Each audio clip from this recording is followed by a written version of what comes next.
All right, check the Dow up 148 points. To the U.S.-China trade talks, it's been very rare that both sides send the same message on the same day, but it has actually happened.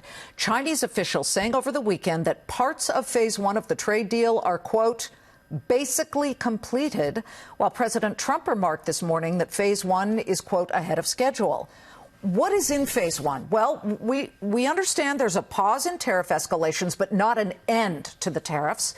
Concessions on intellectual property, a commitment not to manipulate currency markets, agricultural purchases by the Chinese, including soybean and pork and all of that, and a dispute resolution mechanism, meaning if somebody calls foul, there's a way to at least hear it out. But will it be signed mid-November as hinted? To Edward Lawrence. Edward, November is just around the corner.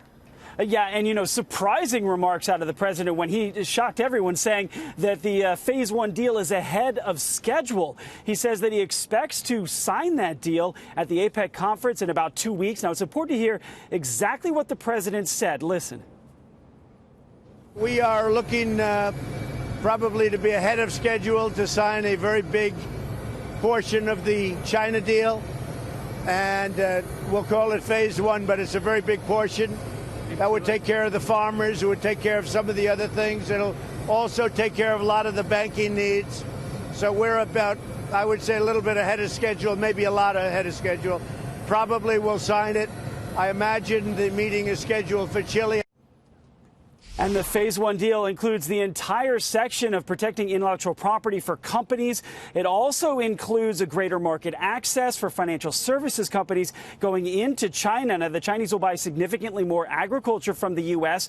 The Chinese government will not confirm exactly how much money they will spend. However, President Donald Trump says it could be some $50 billion worth. Now, Liz, I can tell you on one last point, the Treasury point. The Treasury Department is waiting for some more documents from the Chinese central bank in order to determine if China is a currency manipulator or not. I can tell you the foreign exchange report was supposed to come out last week. It did not come out last week, Liz. It's been delayed. Now, that's the report that would list who are the currency manipulators, and China may not be on that list after the Treasury Department gets the documents they're looking for. We have to see. Okay. Edward, thank you very much.